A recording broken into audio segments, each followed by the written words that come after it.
마지막 말씀 제목이 우리 나그네로 이 땅을 살아갈 때 다시 오실 예수 그리스도 목자장을 기다리며 깨어라라는 제목을 가지고 말씀을 볼 텐데 어, 두 부류를 이야기합니다. 장로들에게 젊은 자들에게 이렇게 1절과 5절에 나타나는데 장로들과 젊은 자들을 이렇게 언급을 하면 사실 교회 공동체 전체에게 하는 말씀이다 보면 됩니다.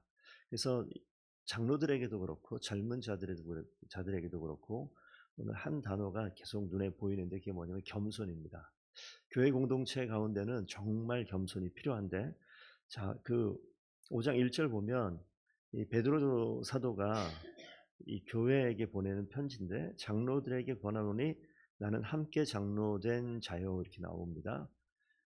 베드로는 사실 예수님의 제자, 수제자라고 얘기하고 예수님 곁에서 가장 가까이에서 예수님을 따랐던 사람인데 우리가 봐도 저분은 그래도 좀 다른 장로들과 좀 다르다 생각할 수 있을 만한 그런 배경이 있고 위치가 있어요. 그런데 1절 표현 보면 함께 장로되었다. 그러니까 다른 장로들과 자기가 다르지 않아요. 함께 가는 겁니다. 이 자체에서도 약간 겸손의 모습이 보이지만 그 뒤를 좀 보시면 2절 말씀에 너희 중에 있는 하나님의 양무리를 치되 이 교회 공동체 가운데 함께 있는 양으로 표현되어져 있는 성도를 볼 때 소유가 어디냐면 하나님의 양물이에요. 교회는 나의 것, 개인의 것 절대 아니고요. 장로가 소유할 수 있을 만한 그런 종류의 것이 절대 아닙니다. 하나님께서 이 겸손으로 맡겨주시는데 이 소유는 누구에게 하나님께 있어요. 근데 교회를 오래 다니고 한 교회 오래 있다 보면 자기가 주인인지 착각하는 그런 사람들이 있습니다. 어떤 역할을 많이 하고 남들이 존경하고 머리를 숙여서 존중하는 모습을 보이게 되면 자기가 뭐라도 된 것 같은 그런 생각을 하는 목사나 장로들이 있는데 뒤에 나와요. 제가 말로 안 할게요. 하나님께서 어떻게 말씀하시는지. 이 양무리는 나의 것이 아니라 하나님께서 맡겨주신 겁니다. 그래서 전에 말씀에 청지기라는 단어도 똑같은 거예요. 청지기가 결코 주인이 따로 있다고 말씀드리잖아요. 그러니까 항상 하나님께서 역할을 맡기고 높은 자리에 사람들이 보기 높아진 자리, 존경받는 자리에 세워놓을 때 항상 깨어서 생각해야 될 것이 겸손입니다. 그 뒤에 보면 이렇게 나와요. 장로의 역할을 감당하면서 억지로 하지 말고 뭐라고 써 있습니까? 하나님의 뜻을 따라서 자원함으로. 이 자원한다는 것은 사실 이 1세기 교회라는 것을 좀 생각해 보셔야 돼요. 우리가 지금 있는 21세기 지금 상황에서 이 단어들을 자꾸 해석하는 경우가 가끔 있는데 이 자원한다고 얘기하면 배경 자체가 교회 공동체 장로의 자리에 쓴다는 것은 이 죽음을 내놓는 상황일 수도 있어요. 박해를 받는 표적이 될 수 있습니다. 본보기가 되는 거예요. 누굴 끌어다가 박해하느냐?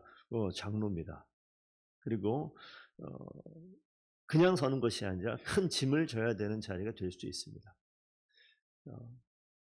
제가 한참 20대, 30대 초반에 전도사 할 때 그랬었어요. 그 교육부서 부장할 때 부장 집사님들 세울 때 우스갯소리로 야, 저기 교사가 한 30명 됐거든요. 재정이 좀 있어야지 부장 집사님 장로님 한다고. 뭘 먹어도 장로님이 돈 내면 이게 만 원씩만 먹어도 30만 원인 거예요.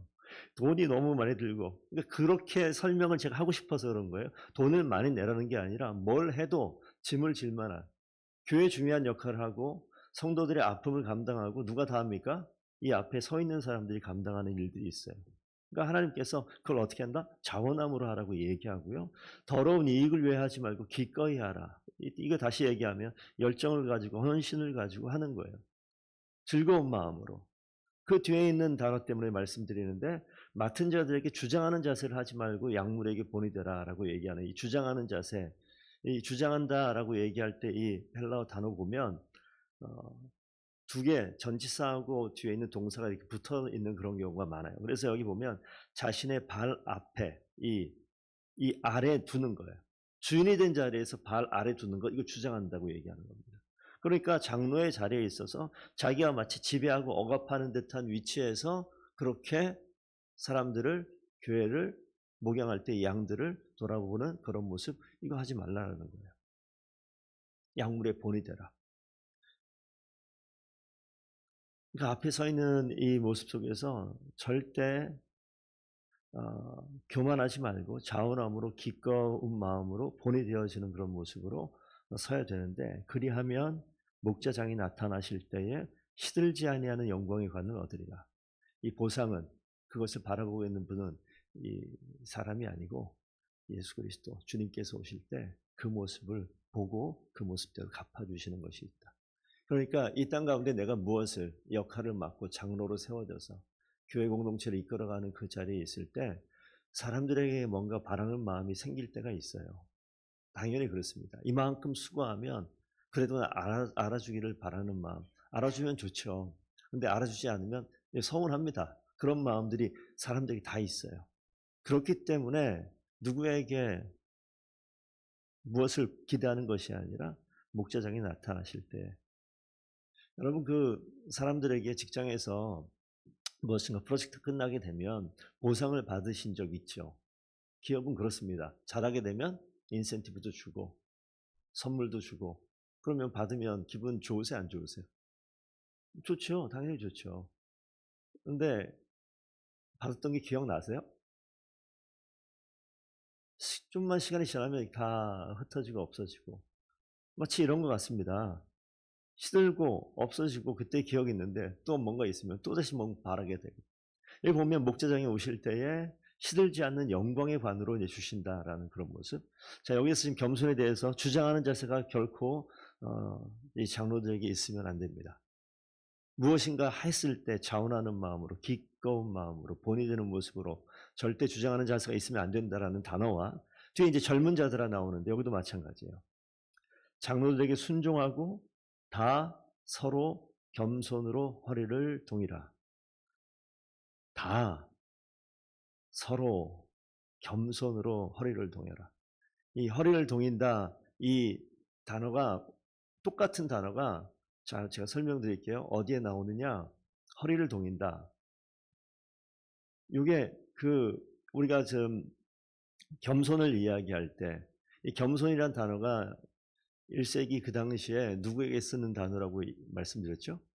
노예에게 쓰는 단어예요. 노예에게. 비굴해지는 그런 모습입니다. 이 겸손이란 단어의 어근을, 여기 허리를 동인다는 단어의 어근을 가면 이 앞치마, 이 옷, 이게 나오는데, 이게 무슨 앞치마냐면 노예들이 일할 때 앞에 두르는 그런 앞치마. 겸손으로 허리를 동이라고 얘기하는 건 노예가 되는 자리에 노예들의 옷을, 노예들의 유니폼을 입어야 되는 거예요. 베드로 사도가 지금 우리 교회에게 말씀하시는 게 뭐냐면, 교회 유니폼은 뭐예요? 노예 유니폼이 교회 유니폼입니다. 겸손이 교회 성도들의 기본값입니다. 그리고 누가 다 서로 그 이야기를 이야기하는 거예요. 그러니까 목사도 겸손하고 장로도 겸손하고 젊은 자도 겸손하고 나이 든 자도 겸손하고 다 서로 겸손으로 허리를 동인다. 세족식 할 때 예수님께서 수건을 허리에 동이고 표현 나오죠. 똑같은 말입니다. 뭐냐면 예수님께서 같은 시대잖아요. 거의. 노예가 되는 거예요. 베드로가 막잖아요. 절대 그럴 수 없다고. 나중에 듣고 나서 내 몸 다시 써달라고 엉뚱한 소리 해야 되는데, 지금 상황에 보시게 되면 그렇게 가는 거예요. 그래서 교회 공동체 가운데 다 서로 겸손으로 허리를 동여라. 그래서 그 뒤에 나오죠. 하나님은 교만한 자를 어떻게 하신다? 대적하신다. 겸손한 자들에게는 은혜를 주신다. 교만하게 되면요, 그냥 야, 교만하시면 안 됩니다가 아니라, 교만하게 되는 순간 하나님이 나에게 은혜 주신 분이 아니라 하나님이 나의 대적이 되는 거예요. 하나님하고 맞서 싸우겠다는 결단입니다. 끝장나는 거예요. 그러니까 교만하게 되면 하나님과 적을 지는 겁니다. 하나님과 대적으로 맞서 싸우겠다는 그런 것이죠. 그래서 결코 교회 공동체 가운데 가장 악한 것 중에 하나, 아주 망할 짓이 뭐냐면 교만한 거예요. 교만하게 되면 하나님이 그냥 안 둡니다. 이거 끝장내는 거예요. 하나님이 대적이 된다니까요. 우리의 대적은 하나님이 아니라 뒤에 나오지만 사단이에요. 사단. 악한 영적 전쟁 가운데 대적이 따로 있는데 어떻게 하나님을 대적 삼습니까? 그러면 자멸하는 겁니다. 그래서 젊은 자들에게나 우리 장로들에게나 동일하게 나오는 것은 뭐냐? 결코 교만하지 않고 겸손으로 나아가야 된다. 그러면서 6절, 7절, 7까지 보시면 염려에 대한 이야기가 나오는데 염려를 다 주께 맡겨라. 염려를 다 주께 던져버리는 겁니다. 예? 우리가 염려가 있는데 이걸 어떻게 할까라고 생각하는 그 순간 이 염려를 내가 어떤 방법으로 해결해 보겠다고 내 스스로 방법을 찾는 겁니다. 이거 교만이라고요. 그러니까 염려하는 것 자체는 교만이 됩니다. 왜? 하나님이 하셔야 될 일들을 끌어다가 내가 그걸 어떻게 해볼까 하고 있는 거니까. 그래서 너희 염려를 다 주께 맡겨라. 주님께 맡겨라. 이건 뭐 겸손하라는 뜻과 연결되어지는 거예요. 그러면 주께서 어떻게 합니까? 우리를 돌보신다. 그러니까 우리가 인생 가운데 살면서 염려가 어떻게 없습니까? 나타나죠. 염려가 나타나는 순간은 뭐예요? 고난이라고 얘기도 하는데 그 순간은 이거는 다시 한번 하나님께 맡기는 겸손의 자리로 나아가는 시간. 그러면 하나님께서 돌보시고 일하시는 하나님의 손길을 경험하게 된다. 그러니까 염려가 다가오면 이 염려가 다가오는 모든 순간에 하나님께 가야 되는 거예요. 이건 내가 감당할 수 없거든요. 내가 머리를 쓰고 난리를 쳐도 이거 자체는 머리를 쓰면 쓸수록 교만의 자리를 계속 가는 거예요. 그러니까 염려가 있으면 누구에게? 하나님께 가지고 맡겨버리는 거, 하나님께 던져버리는 거. 그렇게 될 때 하나님께서 우리 가운데서 교만한 게 아니라 겸손의 자리로 갈 때 하나님이 일하시는 것들을 보게 하시죠. 그리고 뒤에 이제 보시면 8절에 근신하라 깨어라 너희 대적 마귀가 우는 사자같이 두루다니며 삼킬 자를 찾나니. 깨어 있어야 되는데 여기 보면 마귀가 이 대적이라고 나오죠. 대적. 너희 대적 마귀가. 이 대적이란 이 그냥 마귀가라고 얘기할 수도 있는데 대적이라고 얘기할 때 재판장에서 검사를 표현하는 단어와 이 대적이 같은 단어입니다. 그러니까 마귀는 뭡니까? 우리 들어보셨죠? 사단이 우리를 참소한다. 우리 계속해서 넌 저게 잘못이야. 이게 계속 지적질하는 게 뭐 대적이 하는 거예요. 그래서 이 대적이 법정에서 검사 역할을 하면서 우리의 잘못을 어디서 찾아냈는지 하나씩 둘씩 근거를 끄집어내가지고 계속 우리를 참수하는 그런 모습. 그러니까 사단은 항상 우리 앞에 나타나서 우리의 잘못을 자꾸 끄집어내는 것처럼 우리는 드러나게 되면요 속이 점점 상하고 정말 마음이 위축이 되고 힘이 빠지고 그렇게 만드는 게 대적이에요. 왜? 마귀의 역할이니까. 검사의 역할이니까. 그럼 반대쪽에 누가 있습니까? 변호사가 있잖아요. 예수 그리스도가 있잖아요. 우리의 죄에 대해서 언급되면 될수록 변호사가 나타나서 예수 그리스도 성령 하나님의 변호는 달라요. 죄에 대해서 그거 아닙니다. 틀렸습니다라고 얘기하는 게 아니라 주님께서는요. 맞아요. 저 사람 죄인입니다. 사단이 이야기하는 거, 대적이 이야기가 다 맞습니다. 그래서 저 피의자, 저 피고는 죽어야 됩니다. 라고 맞장구 치는 게 예수 그리스도 하나님의 방법이에요. 죽어야 되잖아요. 그런데 어떻게 해요? 사랑의 하나님이 대신 죽으시는 거예요. 그러니까 이 죄악이 드러나면 드러날수록 부끄럽죠. 초라하죠.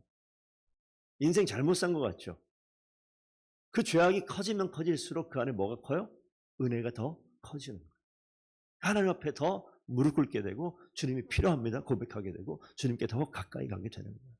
아니라고 난리칠 필요가 없습니다. 인정하고 무릎 꿇는 거예요. 이 염려를 누구에게? 주님께 던져버리는 거예요. 맡겨버리는 거예요. 그때 하나님께서 은혜를 채우시는 하나님이 일하시는 그 자리가 되는 거죠. 내가 고백할 때 하나님이 일하시는 거예요. 주님께 맡길 때 하나님께서 해결하시는 거예요. 그런데 우리는 뭐합니까? 감춥니다. 도망갑니다. 내 방법으로 뭔가 하려고 합니다. 그때는 하나님께서 도무지 뭐 할 수가 없어요. 죄악이 들어가면 죄악을 인정하세요. 초라해지지 않습니다. 죽지 않습니다. 그 자리에 하나님께서 일하시게 될 줄로 믿습니다. 그래서 하나님께서 일하시는 그 자리에 나아가는 거죠. 그러니까 대적은 계속 옆에서 우는 사자같이. 사자가 조용히 걸어가면요. 괜찮아요. 그런데 옆에서 하면 사자는 너무 그렇고. 우리 성도들 집에 가면 가끔씩 강아지, 애완견 키우는 집들이 있어요. 얌전한 개도 있고요. 어떤 거는 사납게 생긴 것도 있어요. 저희 누님댁의 개가 좀 그래요. 가면 다 간을 봐요. 자, 간을 보기 시작합니다. 저거는 내가 이기나 못 이기나 보는 겁니다. 그리고 이러고 있어요. 제가 딱 가면 그냥 아무 소리도 안 하고 막 꼬리 흔드는데 남이 오면 가만히 있으면 있는지도 모르는데 옆에서 으르렁거리면 그 존재가 드러나요. 그러면 애완견 이거 무서워하는 사람은 꼼짝도 못해요. 우리 아내 같은 사람. 가만히 한 걸음 놓을 거예요. 예. 여기에서 대적마귀 우는 사자처럼 이거는요 공포감을 주는 겁니다. 위협하는 거예요. 그러니까 우리에게 위협하는 것처럼 보이지만 이거 그냥 마귀일 뿐이에요. 그냥 이건 아무것도 아닌데 이 대적이 우리의 죄를 드러내고 우리를 공포함을 위협하고 박해하고 그런 전술을 쓰는 거죠. 삼켜버린다. 물어뜯어서 그냥 상책을 내는 게 아니라 삼켜버린다. 꿀꺽 삼켜버리는 거예요. 완전히 끝장내버리는 거예요. 그냥 숨 돌릴 틈도 없이 그냥 끝나는 거예요. 그렇게 하려고 다가오는 거예요. 쫄면요 확 삼켜버려요. 도망가면요 확 더 달려와요. 가만히 이렇게 쳐다보고 있으면요 가요. 그 순간 어떻게 하라고요? 주님께 맡기는 시간. 내가 어떻게 하는 게 아니에요. 주님께 맡기는 시간이에요. 그러니까 마귀의 어떤 그 모습을 그림처럼 해놨는데 예, 그냥 그뿐이라고요. 그럴 때 우리가 이제 9절이고요. 너희는 믿음을 굳건하게 하여 그를 대적하라. 그러니까 영적 전쟁입니다. 영적 전쟁 가운데 영적 전쟁을 어떻게 행할 것인가를 9절에 써놨는데 너희는 믿음을 굳건하게 하라. 그럼 내가 믿음 가지고 나가야지 라고 얘기하는 것도 맞겠지만 이걸 조금 더 설명드릴게요. 믿음을 굳게 한다는 이 단어에 어떤 뜻이 있냐면 1세기잖아요. 1세기. 전쟁을 나갈 때 보병들이 창을 들고 나가는데 혼자 창 들고 싸우는 것과 대열을 진영을 갖춰가지고 딱 서서 혹시 그런 거 영화 보셨죠? 로마 병사들이 싸울 때 어떻게 싸웁니까? 쫙 서가지고 방패 들고 창 들고 쫙 서 있는 거 있죠? 믿음으로 굳게 선다라는 그 모양이 이런 모양입니다. 대형을 갖추고. 그러니까 영적 전쟁 혼자 싸우는 게 아니에요. 대열을 갖추고 공동체가 함께 싸우는 겁니다. 그래서 함께 하나님 앞에 영적 전쟁 가운데서는 밀집해서 대응을 이루고 그 가운데 나아가는 겁니다. 그래서 교회 공동체가 이 당시도 그렇겠지만 지금도 마찬가지예요. 우리의 영적인 전쟁 가운데 우리의 삶의 자리 자체가 영적 전쟁인데 이 자리에서 믿음을 굳건히 한다. 그렇게 함께 대적하는 거예요. 누구를? 마귀를. 그래서 우리의 연약함과 우리의 어려움들이 있을 때 믿음의 동역자들과 장로와 젊은 자들, 이 교회 공동체겠죠. 전체가 함께 한 방향으로 마음을 모으는 겁니다. 여러분들이 내가 혼자 아파하고 내가 혼자 고민하는 것 하나님 앞에 기도하는 것 가능하겠죠. 내 영적 전쟁 가운데서는 함께 군사되어 있는 우리 동역자들과 함께 믿음에 굳게 서는 모습이 더본교회 가운데 2026년에 여러분 가정 가운데 꼭 있기를 부탁드립니다. 그래서 부끄러운 게 아니에요. 함께 그 길을 가라고요. 뒤에 보십시오. 이 세상에 있는 너희 형제들도 어떻다? 동일한 고난을 당하는 줄 압니다. 나 혼자 고난 당하는 게 아니에요. 사단은 고난 당하는 성도에게 찾아와서 야, 다 괜찮은데 너만 이상한 거야 라고 이간질합니다. 야, 다른 집사들은 다 괜찮아. 너만 지금 이렇게 고민하고 있는 거야. 너만 걱정하고 있는 거야. 너만 이런 일 당하고 있는 거야. 아니요. 동일하게 모든 사람이 함께 고난 당하고 있다고. 이야기해 보면 다 같은 걱정과 다 같은 아픔이 있어요. 함께 맞서서 공동체로서 영적 전쟁을 개인전 아닙니다. 단체전입니다. 그러니까 함께 나가는 거예요. 그래서 교회가 무엇을 할 때 함께 마음을 모아야 됩니다. 함께 마음 모으지 못하면 그건 밥이 되는 거예요. 밥이 되는 거예요. 저 뒤에 혼자 떨어져 있으면 그냥 밥 되기 딱 쉽습니다. 그러니까 이 영적 전쟁인 이 단체전과 같은 이 싸움에서 결코 뒤처지지 마시고 함께 기도할 수 있는 저와 여러분 되기를 원합니다. 그때 하나님께서 일하시는 것이죠. 마지막 10절 말씀 보시게 되면 세 번째 줄에 이렇게 나오죠. 너희를 부르사 자기의 영원한 영광에 들어가게 하시니가 잠깐 고난을 당한 너희를 영원한 영광에 들어가기 위해 잠깐 고난을 받는다. 영원한 영광으로 들어가기 위한 짧은 관문이 오늘 이 우리의 가는 길입니다. 고난이 영원한 영광으로 들어가는 아주 짧은 그런 관문이라고 보시면 틀림없습니다. 그래서 영적으로 성숙해 갈 때 항상 고난의 이 문을 통과해 가요. 그 뒤에는 영원한 영광이 기다립니다. 그래서 잠깐 고난을 당한 너희를 친히 온전하게 하신다. 굳건하게 하신다. 견고하게 하신다. 이 온전하게 하신다라는 이 뜻을 하나 보고 오늘 좀 같이 기도하겠습니다. 온전하게 하신다. 마태복음 4장에 예수님이 제자를 부르실 때 제자들이 뭐 하고 있냐면 그물을 깁고 있다라고, 그물을 깁다. 이것과 온전하다는 같은 뜻입니다. 같은 단어예요. 찢겨져 있는 것을 다시 수리해서 사용할 수 있게끔 만드는 거예요. 그래서 이 고난을 통해서 하나님께서 우리를 뭐한다? 찢겨져 있는, 말이 좀 안 맞잖아요. 고난을 받으면 내가 멀쩡했던 내가 찢겨지는 것 같이 느껴지는데 성경은 반대로 이야기합니다. 고난을 받으면 찢겨져 있는 것이 온전해지는 거예요. 고난을 통해서 나의 영적 상태를 마치 CT나 MRI를 통과해서 못 봤던 것을 보게 하는 그런 장면 같아요. 그래서 고난을 통해서 찢겨져 있는 그물을 다시 깁는 거예요. 그리고 갈라디아서 6장 말씀 보면 6장 1절에 바로 잡다라고 있는데 이 같은 단어예요. 다 연결시켜 볼까요? 찢어져 있는 그물을 바로 잡아서 깁는 그런 모습. 이게 온전하게 한다. 그 단어에는 또 저런 뜻도 있습니다. 탈골되어 있는 뼈를 다시 바로 잡는 거예요. 뼈가 빠져 있는데 이거 다시 바로 잡는 거 저는 해본 적은 없지만 남들이 하는 거 본 적은 있어요. 막 잡았더니 죽으려고 그러더라고요. 팔을 뽑는 것처럼. 아, 그런데 뭐 나오잖아요. 뭐 두둑 하면 그다음 어떻게 돼요? 맞춰졌다고 그래요. 온전하게 하다. 탈골된 걸 바로 잡는. 부러진 뼈를 온전하게 하는 거. 이게 그런 뜻입니다. 그러니까 이 고난이라는 것은 우리가 탈골되어 있는데, 찢겨져 있는데, 망가져 있는데 고난이라는, 그러니까 고난은요 분명히 고통이 있죠.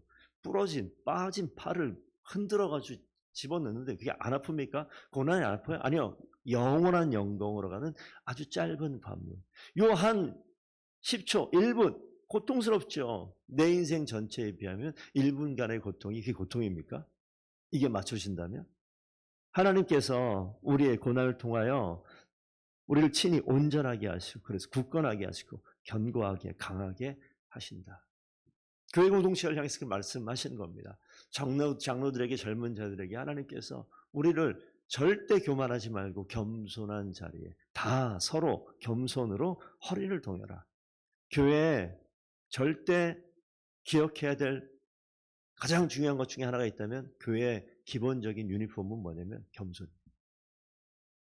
나이가 많은 자도 젊은이들 존중해야 될 줄 알고 젊은이들도 장로들에게 순종하고 다 서로 겸손으로 나아갈 때 우리는 그냥 목자의 장, 예, 진짜 이 가장 머리 대신 이 목자는 따로 있어요. 우린 청직입니다. 맡은 일을 할 뿐입니다. 그분께서 원하시는 그분만이 존경받고 그분만이 인정받고 그분만이 높임받는 것이고 교회 공동체에 있는 우리 모두는 서로 다 겸손하게 허리를 동이고 교만하지 않고 믿음을 굳건하게 해서 온전한 모습으로 이 교회 공동체를 통하여 하나님의 영광을 드러내는 것, 그것이 우리에게 더본교회에 나아가야 될 방향이고 주님 오실 때 우리가 거기 아까 써 있었죠. 시들지 아니하는 영광의 관을 이걸 위해서 달려가는 거 아닌데 주님 만나게 되면 주님께서 이런 하나님의 은혜를 베풀어 주시는 것을 꼭 기억하시기를 바랍니다. 그 12절 읽지 않았지만 맨 마지막 줄에 있는 거 보고 말씀 맺겠습니다. 너희는 이 은혜에 굳게 서라. 너희는 이 은혜에 굳게 서라. 이 하나님의 은혜에 굳게 서셔서 2026년 한 해를 정말 하나님께서 기뻐하시는 더본교회가 되기 위하여 영적인 전쟁 가운데 개인전 아닙니다. 단체전으로 함께 가는 거니까 누가 얼마나 힘들겠어요. 힘드시죠? 되게 첫날 새벽에 얼굴과 다 표정이 달라지셨어요. 예. 그러니까 우리가 가다 보면 누군 지쳐 있는 게 있습니다. 근데 그 사람만 지쳐요? 아니요. 그 사람의 모습이 힘내. 아니 힘이 안 납니다. 왜? 나도 그런 때 있잖아요. 깨워서 같이 붙들고 그래서 그 일을 같이 가는 겁니다. 그럴 때 마침내 승리를 경험하는 우리 모두가 될 줄로 믿습니다. 하나님께서 더본교회를 여러분 가정을 여러분 일터를 그렇게 멋지게 승리의 길로 이끄실 줄로 믿습니다. 기도하시겠습니다.